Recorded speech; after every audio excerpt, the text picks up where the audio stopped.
Welcome everyone to episode 4 of Midcore Gamecast. Yeah, what podcast name do we have? I have so many podcasts that I do. No, just kidding. Oh, were you cheating on Let me me? try that son? again. All right. Welcome everyone to episode 4 of the Midcore Gamecast. I am your host, Kevin Alvarez. And I'm Jesse Lopez. See, that sounded better. That sounded good. That's better. Yeah, That's it is. better. That's It's like Sonic. I like Oh, Sonic. He yeah. runs fast. He doesn't have good games, but he runs fast. Oh snap! All right, welcome everyone. I guess our first topic on the news docket here is Battlefield Hardline has come out and it suffered a DDOS attack, Did it really? and people couldn't play it for the first day, but just one day. But after that, everything's been pretty good. And I just want to talk about, I don't like DDoS attacks because they make me not be able to play some of my games. Or even be on the network of the PlayStation or Xbox. Yeah, good thing we have a lot of single player games. But I'm just saying, in general, you won't, like, I couldn't play Destiny on Christmas. What's the whole point of it, though? What's the whole point of DDoS? I don't know. Some people just they don't want people to play Battlefield, I guess. Want to play them Call of Duties. I bet you it was the Call of Duty people. Activision's like, hey, we don't want EA to have the good successful launch. We're gonna DDoS their servers with our servers. That's dumb. Couldn't they be traced? I have no idea, but I didn't hear if it was the Lizard Squad or Anonymous that did it.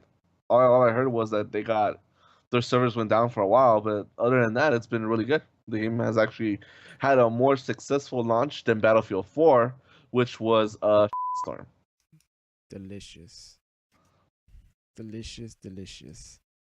Okay, that's pretty much all I want to talk about Battlefield Hardline, unless you want to add something. It had a successful launch, and it looks good. I kind of want to play it, but I don't want to play it by myself. Like I need a team. Wait, it's co-op? No, I mean the Call of Duty, the online multiplayer. Oh. You don't play it for the single player. You just play it for online multiplayer. It looks like it has a great story of police versus robbers. Oh wait, Nah. that's the multiplayer. That's also the single player too. Oh, it's there too? Yeah, Oh, whatever. they're a cop that can kill people apparently. Wow. Don't shoot me. I'm innocent. Bang, bang. Yeah. You're dead. All right, next on the news we have Hideo Kojima his name has been taken off Konami's website. The Kojima Production Studio in LA is now called LA Konami Production Studios. Pretty much his name is being taken off of everything, even Metal Gear Solid 5: The Phantom Pain. Now, there's rumors flying around that Kojima and Konami had a falling out, and they're striping him clean from Konami. Kojima hasn't responded. Konami only has said that he's still working on the game, and he'll support it 3 months after the game has launched. But we don't know if he got fired, if he quit. Nobody really knows. Everything's been very vague, and it's just weird. Like the whole way this news broke out is by people realizing that his name was being taken off of everything he had that had his name associated with it. But he had worked on the game. How are they going to take that game off? I mean, how are they going to take his name off of something he worked on? They're just taking his name off of like promotional videos. Like it doesn't say it. Like the game doesn't say a Hideo Kojima game anymore. It just says a Konami game. Oh. So I don't know. Weird. Something's happening in Konami where Hideo Kojima's either leaving, getting fired. Something's happening over there. I wish I still worked at Konami. Oh yeah, for like the 2 days you were there. Yeah. But otherwise, that's pretty interesting. Maybe. Isn't that weird? Yeah. Maybe he got in a fight. They're like, well, I'm not going to talk to you no more. Well, then so be it. And then they walked away from each other. Maybe I just started to notice this pattern of so many good creators that are leaving the companies that they worked for on bad terms. Ichihei Inafune, he obviously Devil May Cry, Onimusha, that guy that makes those awesome action games for Capcom. He left that studio and made Bayonetta. Yeah, he did. He made his own studio. So I'm wondering, Platinum. is there something in Japan right now where these top, they're influential people. I mean, hundreds of people work on these games, but they're the ones that drive the vision of what the game should be. Maybe they're just being pushed too hard by the people of the first company they worked for. I don't know. I'm wondering. The stockholders are demanding product versus quality. I don't know. Yeah. Oh, my bad. Keiji Inafune is the one that made Mega Man. I just looked it up right now. Yeah, you fool! You're gonna make yourself look silly. No, but he also created Lost Planet too. He created Lost Planet, Onimusha, Dead Rising, and Mega Man. Those are his babies. You want to step on a baby? Yeah. But who made Devil May Cry then? Oh, whatever. Anyways, the point is, I noticed that Capcom had two big departures of the people that helped make those games, and those games don't feel the same anymore. They're not even making Mega Man games anymore, like at all. There hasn't been a good Mega Man game in a while. No, except that new one that's coming out by the guy that made it, Keiji Inafune, making that. What's it called? I forgot. Yeah, but that's his own studio though, Mighty Number 9. Yeah, it's Mega Man. What do you think Kojima's gonna do? Do you think he would make another video game? Because we've always known that he wanted to make video games as a form of art style to tell a story. Because he's a big movie guy. Like he loves watching movies and he used his video game skills to express it in a movie like fashion. Do you think he would make another game, or do you think he'll actually go into movies? Yeah, he'll make more games, I think, because there's more money in games, I think, right? Yeah. So I don't know. Yeah, there is. I mean, ask Grand Theft Auto.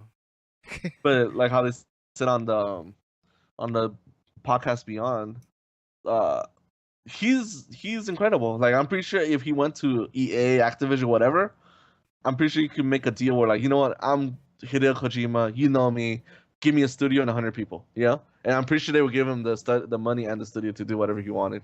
Yeah, but I'm pretty sure they're gonna put conditions to him, so pretty much he doesn't want to be tied down no more. Exactly. I think that's one of the major key things is he's gonna want more creative freedom of what he can do. Hells yeah. But the one statement that Konami did say was that the Metal Gear Solid franchise would still keep going. Now, do you think can there be Metal Gear without him? Like he was pretty much one of the main writers of the story, and those stories are crazy good. Like they're crazy complicated, but they're really good at the same time. Yeah. Why don't you finish playing 4 for God's sakes then? I have a PS3. I don't care. I'll wait for the HD remastered version. Oh my God, that's not. You know they're gonna make it. You know they're gonna make it. Maybe. I wouldn't doubt it. All right. Yeah, he might be by himself. I hear a lot of clicking. Oh my bad. But anyways, yeah, he left the studio. I just hope that he got a severance package. I hope he got paid. And I guess we'll see where he goes from here. Because I'm pretty sure if he does make more video games or makes another studio on his own, I'm pretty sure it'll be very successful. But I'm pretty sure those games will take forever to come out. Yeah, he's gonna Valve it. Yep. Gonna make it like Valve. Make it come out when he wants it. Okay, well, that's pretty much it for the news. Let's get into some reviews for some game I've been playing. A game I've been playing. A game indeed. Let's find out. Let's find out soon, right now.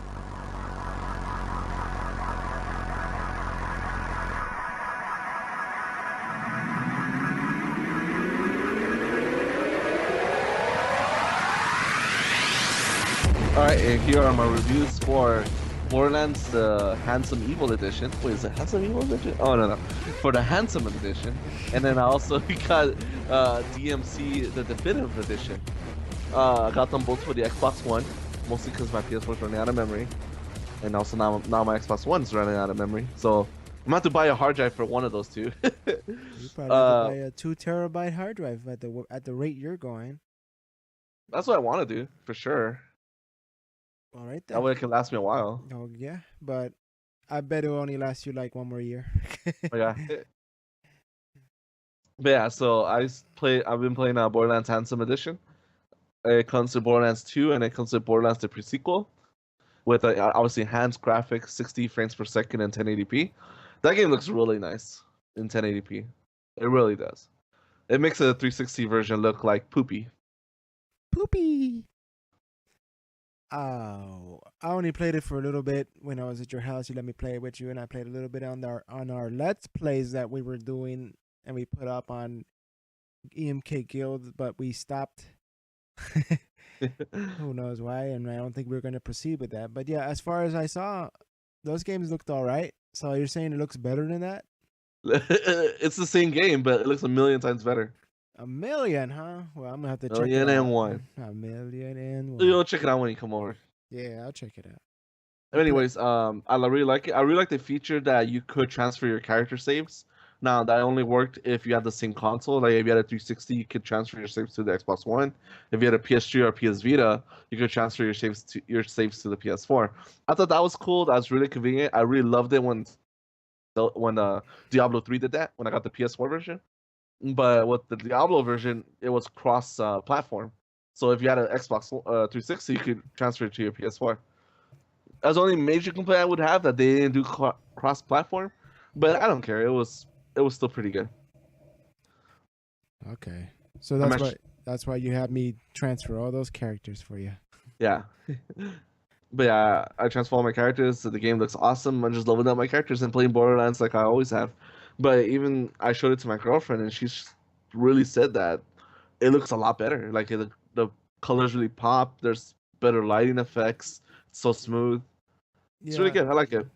Sometimes that game will get choppy, right? That's what I remember. When you do so many things, it'll get choppy and slow down a little bit.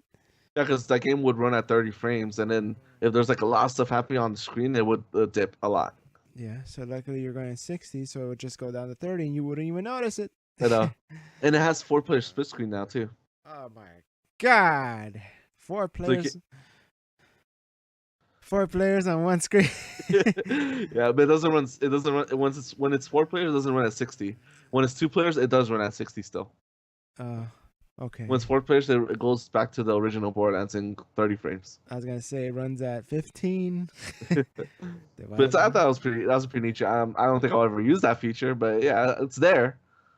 Well, it's just that it's an old game. Maybe if it was new, brand new, like if it was Borderlands 3 and then you had the choice and then you had a party or something like that at your house and you're like, let's play Borderlands. All right, let's do it. And then you get the game and you're like, here, we'll play it like the old days when we got all that one TV. You're like, what? And then there you go. Oh my God. Anyway, I recommend it if you haven't played it, and if you have played it, I still recommend it. The other game I've been playing that I got this month was Devil May Cry DMC Edition, that from Capcom. That's another game, 60 frames per second, 1080p, makes a huge difference. The game looks way different, and it's a lot smoother, and they rebalanced everything. So apparently it was a lot easier before. The combo system needs some tweaking. Whatever, the point is, all the problems that were raised before with the 360 and the PS3 versions, they enhanced them and made it better on these newer versions. The combo system is faster. There's an option to make the speed go 20% faster, so it creates some more like intense fights. It looks very beautiful. It's very fluid, and you can notice the fluidity of the game. And the only problem I had is that there is some sound issues, and there's a little bit of a glitch here and there, but I would assume there's going to be a patch to fix those. Oh, okay. Let me ask questions now since I beat the game already, and you. Wait, hold on. The only glitch I had, which is on our YouTube channel, that you can look it up. Oh, it's gonna be on our YouTube channel because I finally figured out how to transfer your videos from the Xbox One to your YouTube. Anyways, oh my God. Is that like when one of the cutscenes, Virgil's model didn't appear, so you just see like air talking, and then you just see a necklace come out of thin air, and he's like, "Hey, look, I got this necklace too," and you don't see anybody. Virgil's not there. It's kind of funny. I never even got that glitch in the first game, the original one. So I guess they fixed all the other ones and made new ones. Yeah, but I'm pretty sure they're gonna patch it, and it's not gonna be a huge deal anymore. Wow. But otherwise, the game is really fun. I'm on like chapter 10, I want to say. Like I beat the succubus. Oh, okay. That so around nasty looking chick. Man, succubus is supposed to be hot. That's not hot. Remember Devil May Cry 3 succubus? That was awesome. Yeah, that one. And she gave you a guitar as a prize for beating her. Yeah, and you can rock out. No, I don't like the axe in the game, but I do like the punching gloves. Those are fun. Okay. Do you like the characters? Do you like the character? Cat? I don't like Cat. Is very She's not really that interesting, to be honest. She's just an emo girl, hippie I person. I feel she's just there to explain the gaps in the story, you know, because Dante keeps asking her a question, and I guess she's It's us, like she's the it's person that's asking these questions, you know. no, it's Dante that's asking the questions. Dante is us. I guess so. Yeah, I don't know, that's but I don't feel like she's a major character.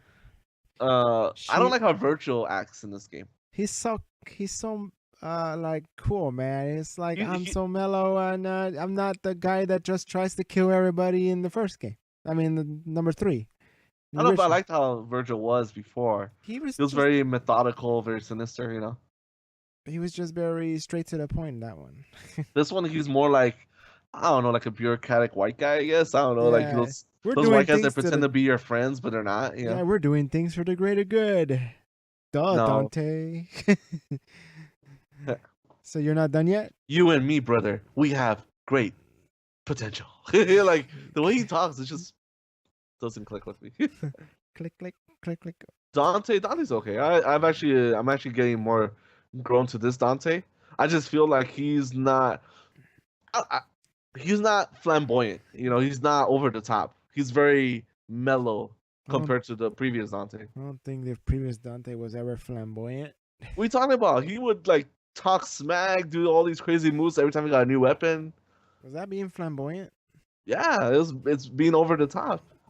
Remember in Oh, Devil May Cry 4 when you got the Wild Wild West boots, oh yeah. and he's just messing with the boss when he like when it came back to life, and he's just messing with the boss and just laughing his ass off the entire time, kind of like that. Oh, okay. I Like didn't. I don't feel like he's cocky. He feels more like a tortured soul in this one, kind of. Oh, okay. Yeah, he's just more. He's not inexperienced as much as the other one. That's why I guess I don't know. He hasn't. He doesn't even know he really had that demon side to him. I No, mean, he does know, but he experienced it for the first time.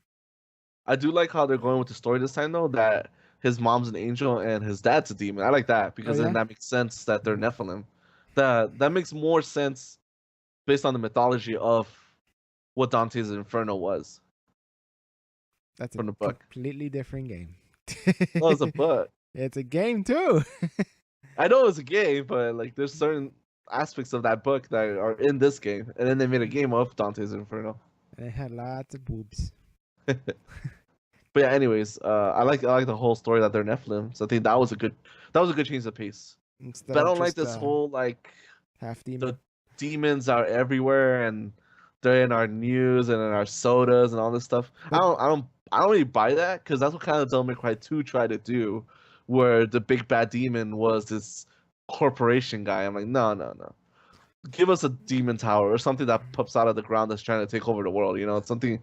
Don't make it seem that reality is what we're fighting against. You know, I don't know if that makes sense, but I don't like it how when they're trying to infuse things of real life as evil things and it's being controlled by demons. I'd rather have an invasion of like let's say kind of like how Gears of War did, where all these damn what the hell they're called in Gears of War. the Oh my god, immersions? No. whatever. But you know what I mean. Like it's an invasion pretty much, and then it Yeah. changes everything. Immersion day. I forgot what they're called though, those guys. But anyways, The Krogs. No, I'm just kidding. That's no, it's not different. Krogs. I don't know. The Locusts? No, Yeah, the yeah, Locusts. yeah, it is. I like a in that similar fashion. Oh. Well, it technically was in real life, like Monster Energy drink where the cross is on it, and if you bottoms up, when you drink it, it turns into an upside down cross. What? Satanism. That's what Christians think of that drink. I am not kidding. Well, I recommend this game. It's really fun. I haven't beaten it yet, but I'm still working through it. I'm playing both games at the same time. Well, not at the same time, but back and forth. And it's really fun. And I'm still playing Monster Hunter, so it's all good. I'm actually been pretty happy with my game selection this year. Damn. I wish I could say the same. I am not happy because I don't have much games this year. I haven't really bought anything. You buy DMC Definitive Edition. Shut up. I can guarantee you it's not the same game you played. I disagree. I'm sure there's plenty of bugs of different kind of caliber that will freeze the game at one point where I can't proceed anymore, and then I have to reset the level, like it happened on the other one. Oh, they did announce the Devil May Cry 4 remastered. I wouldn't buy that. I don't know. This DMC was pretty good, but then again, I didn't play this game at all when it came out. I thought you did. DMC, no, You even said you did. I was lying. All right then. Well, All right. it's worth it just to try it out. I mean, it was cheaper, right? Too. It's like $40. Yeah, cheaper than the 60 when it came out. So you had a great time with that one too? Yeah, I'm having a great time. It's pretty fun. Alrighty. Okay, so now we're gonna go check out the best-selling games of February.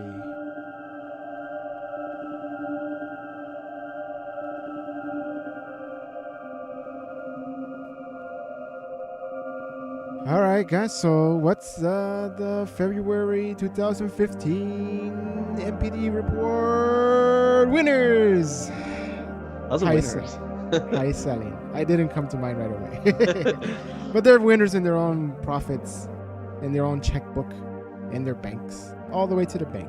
All right, so the number one selling game of 2015 February is Legend of Zelda Majora's Mask 3D for the 3DS. Oh, Yay! congratulations! Yay! Here's more money into your wallets, Nintendo. No, that's pretty good for a very obscure game that not a lot of people played. And I'm pretty sure that's led to a lot of the sales. A lot of people didn't play Majora's Mask. I'm pretty sure they played Ocarina of Time, but not Majora's Mask. Well, it only sold about 515,000 copies. That's not.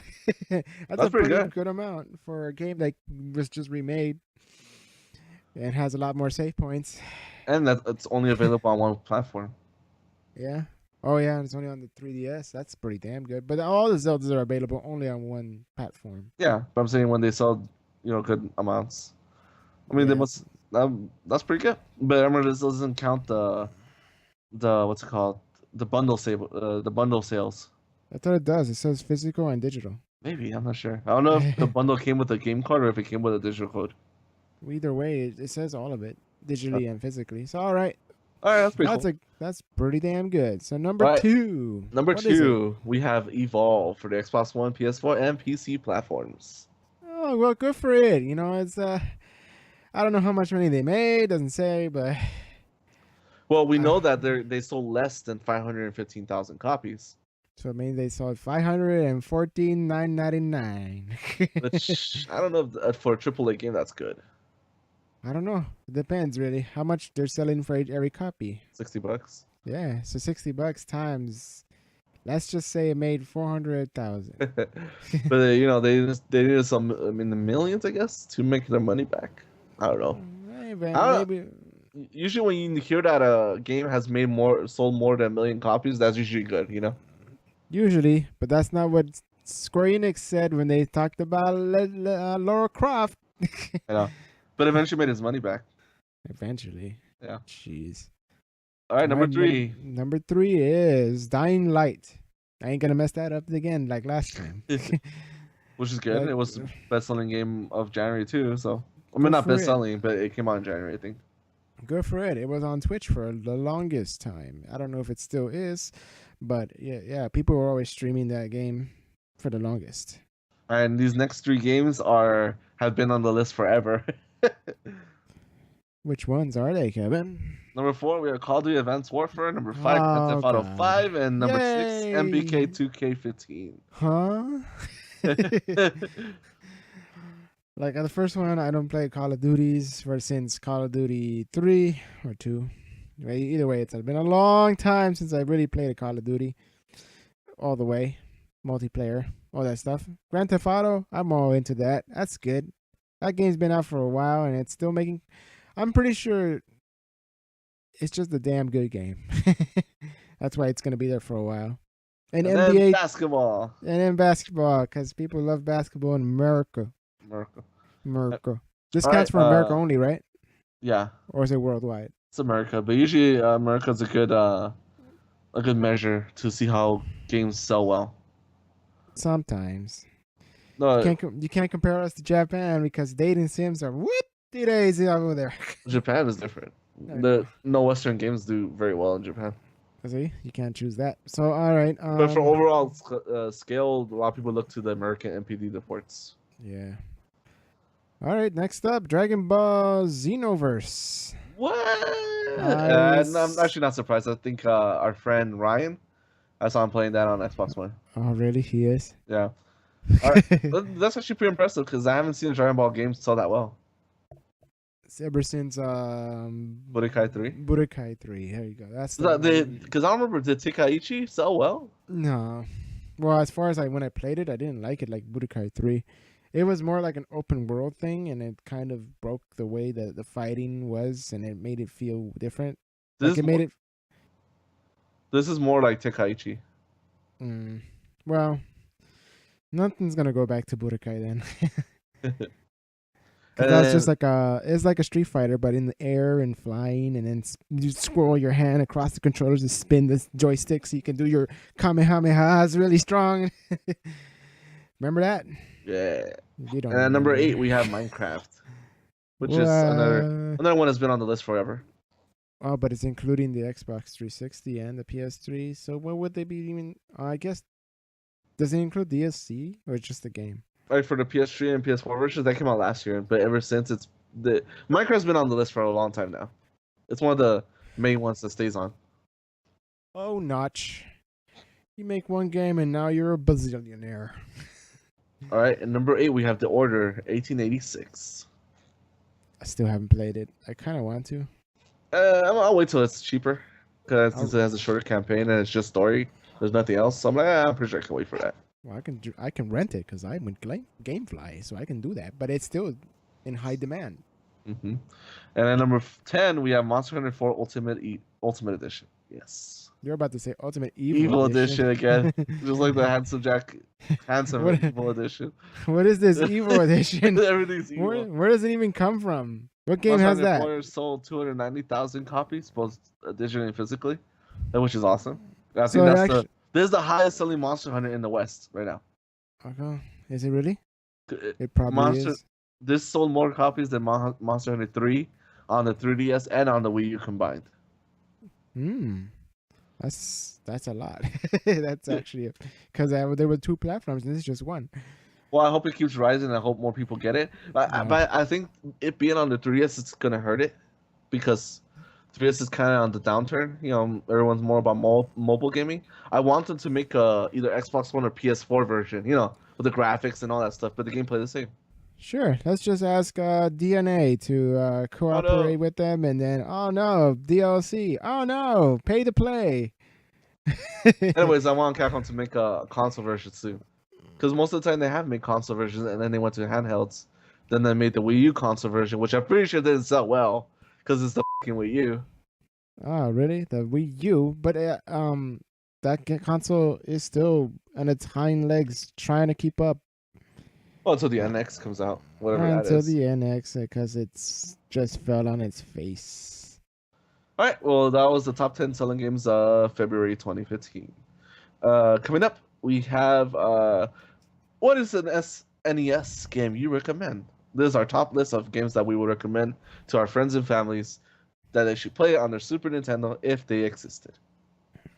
And what do I mean? What's existing? Do I mean my friends and family? Do they exist? Or does SNES exist? Find out! You're making this crazy.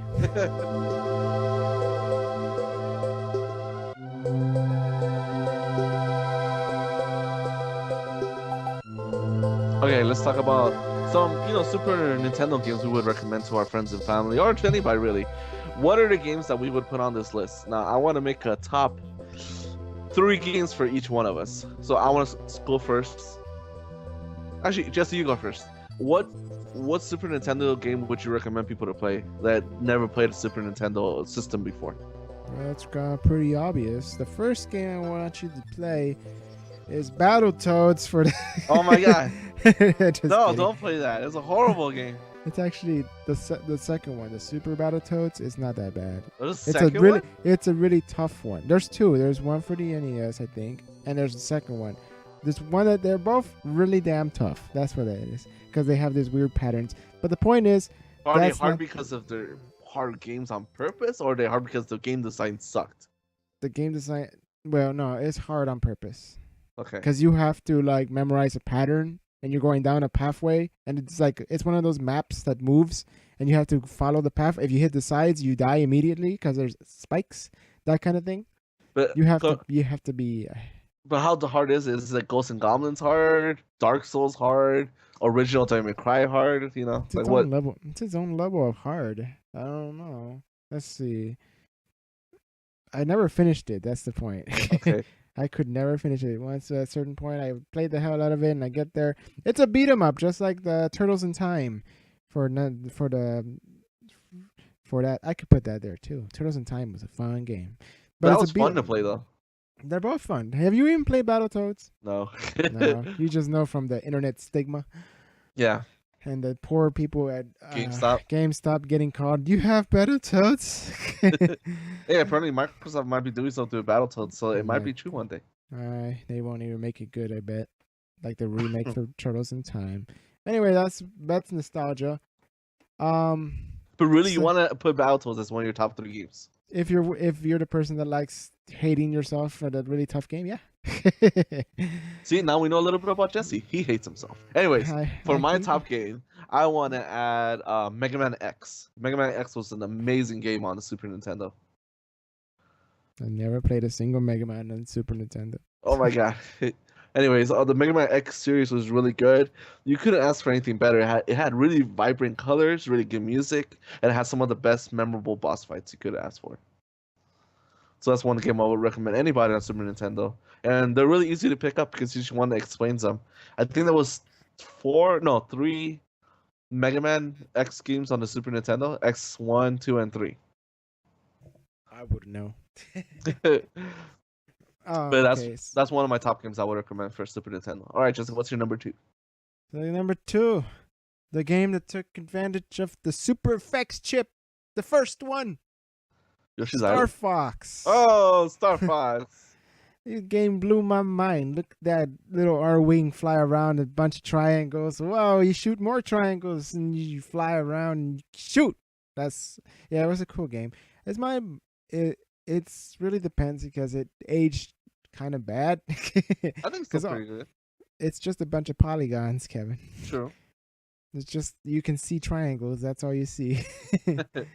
It's not really like 64 where you can still you can still see them. But no, Star Fox was a cool game when you just got your Super Nintendo for the first time. Are we making this list for people that haven't seen a single goddamn new game in their life and they just started they're been back in time and they just went to get the Super Nintendo for the first time and they've never seen a future game? Is this what we're talking about? It's more like I guess like it's games that we personally recommend that we had fun. Well, I had fun with Star Fox. Yeah. Okay. I remember renting that game a lot. Star Fox? Yeah, in a video store. I would rent it a lot because it would take me. It didn't take me a long time to beat, but I couldn't do it in one sitting. Because back then, I think you could only rent a game for like a day or something. I don't remember what the rules were. There was the rules where you rent it for the day, but you have to return it the next day. So you could rent it really early the morning the first day, and then return it really late the second. Oh, yeah.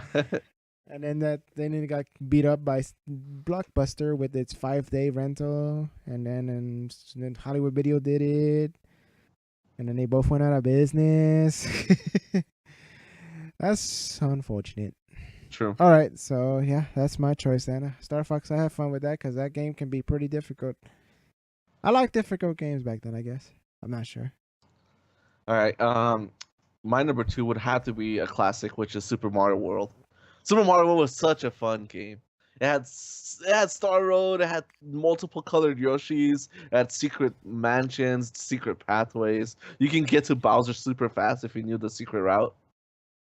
Yeah, you didn't even have to play half the game if you didn't want to. If you could just play halfway through the game, find the secret route straight to Bowser's castle, and then do the whole Bowser area. But you have to be good enough to beat that Star Road and understand how it works. And that 10-year-old me did, and it worked. Well, I'm pretty sure you beat it the normal way first, though. No, I never beat it the normal way first. You cheated then. Nope, I found those secrets by myself. Did not know about them. Just went through them, found them, did everything, and I found. Oh wow! I found a shortcut to Bowser's Castle. Sweet. Years later, when I still had my Super Nintendo, I was like, you know what? I never beat most of this game because I always take that secret road every time. So then I went back and beat the rest of the other levels. I remember when I was very young, I used to like be scared of proceeding in games. I don't know if I was like 6 or 7 around that age. I don't know when that game came out, but basically when that game barely came out, I was very scared of proceeding in games. I would play the same level over and over and over. Well, back then we didn't have that much money either way, too. No, but just the same level in Super Mario World. Oh, really? The same one damn level. Oh my god. My dad would be playing it, and then he would be proceeding to the next level, and then we play like 2 players, when you take turns. And then I would just stay playing that one level. Wow. I guess they only got stuck with me because I remember when you would play that on the Nintendo, the first Super Mario, you have to start from the beginning all the time. But this one suddenly it has a save point and you can start wherever. Like what? No, I want to start over again. Play the same level again. What? That's right. I didn't even choose this game either as my top because that's the most like I assume that you played this because it comes with the damn console. Right. But yeah, I think they came with the console, but I still think it's one of the best games you can play on the system. It's true. It is. What's your number 3? Number 3, the one I had the most fun with. Number 3. To tell you the truth, any of the Disney licensed games. Oh my god! Even Lion King. Oh my god, Lion King was fun. I actually don't. I never played any of these. All of them were good. All the licensed the Disney games back then on the Super Nintendo were good. Toy Story was good. Lion King was good, except for that one level in Toy Story where you're like going in the labyrinth and it was so boring. But then all the games were good. It was weird. Like they were all platformers, but they were pretty damn good. Because Lion King, except for that one level where it assumes you just need to guess the patterns and jump before you die, right there and then. Well, I'm gonna have to stop you there, sir. But you can't include the entire Disney catalog of entire Disney catalog. You gotta choose one. Which one did you like the best? Okay, fine. We're gonna go with Aladdin. Aladdin. Okay, I didn't play any of these games at all. I did not play any of these guys. But I don't know if you remember, but back in the day, they used to have these Game Boys that weren't really Game Boys. It only had one game, and it was black and white games. And it'll move. What? Like they're like there was like a Lion King cheap third-party Game Boy that would only play this one Lion King game where you had to jump on top of hyenas. That's what I remember playing. On the Super Nintendo? No, it's just this just a cheap toy that you could buy that will pretend to be a Game Boy. You mean downtown garbage? Yeah, stuff like that. Oh, that had like that would look like Lion King, like a Lion King. Like it looked like a Game & Watch. Kind of, yeah, exactly like that. It would look like a Game & Watch. Oh my god. Yeah, that's that downtown good stuff right there. That bootlegs. Bootleg stuff. So what's your number 3, sir? My number 3 will have to be Mortal Kombat. Now that wasn't the best version of it, but it was really fun. Like I remember playing that with my dad back in the day when he didn't give a shit about games, and he saw it more as entertainment and fun. So he would always play with me, and it was a fun game. Did not know any of the fatalities. I just like to play the game and try to climb that. I forgot what they called it, but I think it was the combat ladder or the combat something. I forgot what it was called. Yeah, the line of opponents until you reach the top. I don't remember the name either. Yeah, but I would have to recommend Mortal Kombat. And I realized that there wasn't that many Super Nintendo games that I played there. Like I never played Chrono Trigger. I never really played any of the Final Fantasies. I played Final Fantasies. Yeah, we were too late. Era. Yeah, we were too late for that, and I didn't really play Mortal Kombat because my parents were a little bit like, "Hey, that's rated M," and there's like blood splatter everywhere. So I'm like, "You're not getting this game," and I'm like, "I'm gonna trick you, kid. I'm gonna trick you, mom. This is Killer Instinct. It's a family-friendly game." I'm surprised you chose Mortal Kombat over Killer Instinct. Killer Instinct. I didn't have Killer Instinct. Christian had that. Oh, Here, I'm gonna send you this picture, this link. And I want you to look at that picture. Those are the type of games I was talking about. okay. So that's your third game then, huh? Yeah. Oh, yeah. Like I said, oh my God, yeah, I remember those. That I had a Lion King version of one of these things, and that's what I remember playing. I remember playing these things. Yeah, that's the Game and Watch style of gameplay, and you only have a few buttons in those games, so that's crazy that you got that Lion King version of it. Yeah. Well, we're still on there. Yeah. Okay. Got to recover. You crashed just a second ago. But anyways, yeah, I used to play those, and I guess those are our top 3 games. Um, I don't know. I feel like I never knew about Super Mario All Stars when I was growing up. I didn't know about those other crazy Super Nintendo games like Chrono Trigger. Apparently, Chrono Trigger came out on Super Nintendo first. I never knew about these games, but I don't know. Back then, I didn't feel like we were as well informed of what was coming out. And most of my time, most of what I played was what was available at the video store, because my parents wouldn't buy a lot of games. Oh man, I should have said Donkey Kong. My number 3 is Donkey Kong Country 3. No, you can't take it back. Too I'm late. taking it back out of No, there. you can't take it back. An honorable mention would be Donkey Kong Country 3 because I did get that game for Christmas. I played the poopy out of that game. I played the out of it.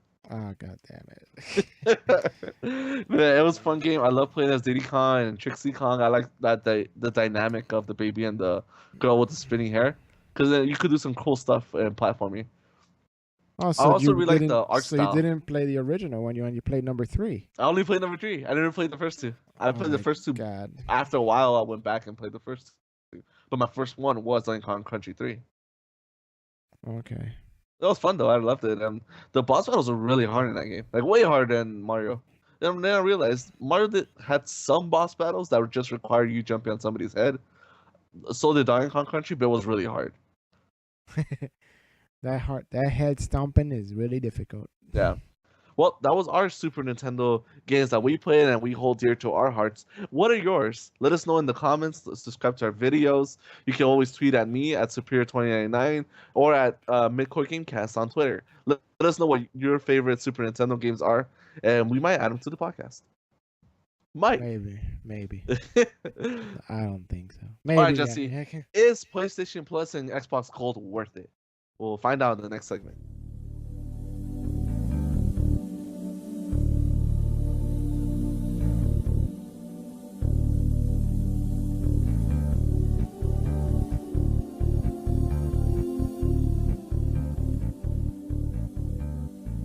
Welcome back, everyone, to our next segment. I wanted to throw this topic at you, Jesse. Is PlayStation Plus good, and is Xbox One Gold good? Because we're paying for these services to what? Play online multiplayer, and that's pretty much all we're paying for. And we get some free games. So I wanted to break it down to see, in the end, are these guys really truly worth it? Now let's start with the PlayStation Plus. PlayStation Plus, you get free games every month for your PS4, PS3, and your PS Vita. Yep. As long as you're subscribed, you can play these games. If you're not subscribed, you cannot play these games.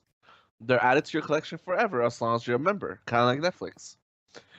You pay $50 a month, not a month. You pay $50 for the year, so that equates to like less than $5 a month, right? Somewhere around there. And you get not to play, really.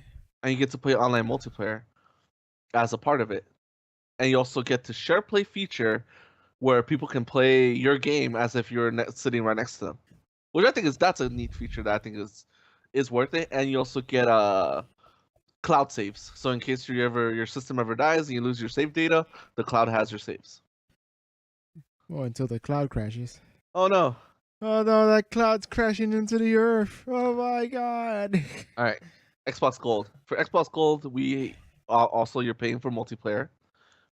You get free games for your 360 and your Xbox One. I think you get you get discounts. Oh, also, I forgot to say, PlayStation Plus also gives you extreme discounts for members. Yeah, whenever they have sales. Xbox One also gives you discounts for when they have sales every week, called Xbox Live Games with Gold, or is it Games with Gold prices, whatever. And you get cloud saves also. But I don't know if the whole. I think that's it that I can think of that Xbox Gold gives you with that subscription. You pay $60 a year for that one. Do they still require you to use it for Netflix? No, none of these require you to use it for Netflix or Well, any of those other services. Well, we used to.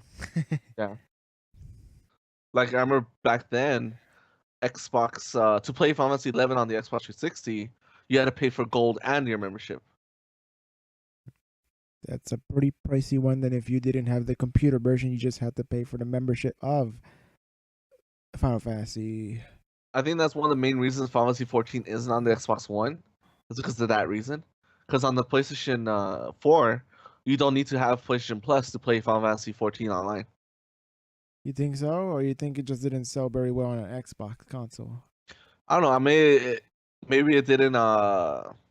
Maybe you needed Xbox Gold in order to play Final Fantasy 14.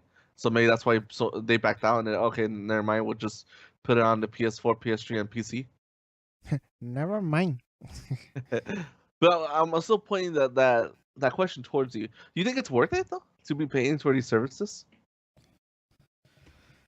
I don't know, man. It's really depends. Like supposedly Nintendo is not even included in this. It's PlayStation and Xbox supposedly sold their consoles at a deficit, so that you would buy their games, and then people were renting games like me, so they couldn't get any money from me either way. So they're trying to make money somehow.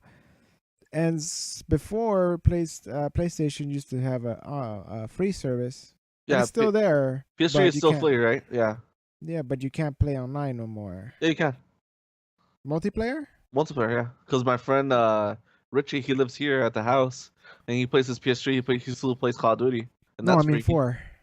For PS4, no. No, you can't play online no more. Free. Yeah. You know. So they basically copied each other. Silver Xbox Live Silver Edition and Xbox Gold versus PlayStation Normal Internet and PlayStation Plus. Yeah. I say it's fine. I mean, it sucks that you have to pay for extra on top of the on top of things, but they do promote a service as long as it's running, and it's not usually never their fault that the service is like if you can't get in a multiplayer match. Well, it's either the game developer's fault or the network of the PlayStation, PSN, or Xbox Live. You know. Well, that's when it gets DDOS. All I know is that Xbox Live and the 360 days was the better choice between the two. Because even if you got to play the PS3 for free, sometimes the PSN wasn't good. You know. Yeah. PS4 PS4 multiplayer now is a lot better, and I wonder, is it because we're paying for it? Is the money that we're paying for PlayStation Plus helping with the servers? You know. Because the PS4 multiplayer feels a lot better than the PS3. I'm pretty sure that you could have done that back then, but they didn't want to just give you these services for free because it requires a lot of work, extra work to keep it the way it was, like how Xbox is for the longest time. I'm glad they give us free games now. That's cool. That's cool because someone had just mentioned in the Cheap Ass Gamer podcast, they got a PS Vita, but they had always been putting the games on their account on the PlayStation Store, right? So they finally got a PS Vita, and they have all these free games that they can play. Yeah, so they practically never have to buy a game unless they want to play a new game. And some people actually have PS4s that only play whatever the PlayStation Plus gives them. So I'm not sure if it's really profitable in the end for PlayStation. I mean, for Sony or Xbox, if they plan to do it in that way. But I don't know. I feel like how could you not take advantage of these deals though? Like sometimes you'll see a game for sale for $20, but if you're a PlayStation Plus member, you get it for $5. Like how can you not jump on that? And they're getting your money through that, wouldn't they? You know how? How? You forget and you never get it. Like that, like me and Titanfall.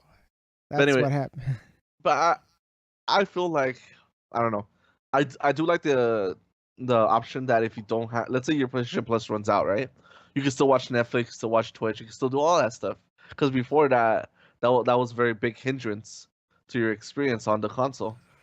So pretty much it's all dictated just to multiplayer now. And I don't play multiplayer that much. Destiny's probably the only game that I play that has a lot of multiplayer because a lot of it is just very integrated into having to play with other people. But you can't play Destiny by yourself. Just really hard. Yeah. You can't do But dungeons. You can't do raids because all that's multiplayer. I think most thing we're all addicted to, I'm pretty sure this counts for a lot of people, is the party chat mode. That's another thing. That if you don't have a plus or gold account, you can't have party chat. You can talk to one person. That's it. At a time. That's Then how, you, yeah. then you have to switch to another one. You can't be I mean- all at the one time. I mean, why can't you all just have Skype and then For- run it the PlayStation on the side? Like, I feel like the deals I get for PlayStation Plus, like the games that go on sale or are free, I feel are better than Xbox Live. But Xbox Live does have some good games on Xbox One. But I don't think their sales are that good. Like, oh, like they had Grand Theft Auto 5 the other day for sale on Xbox One.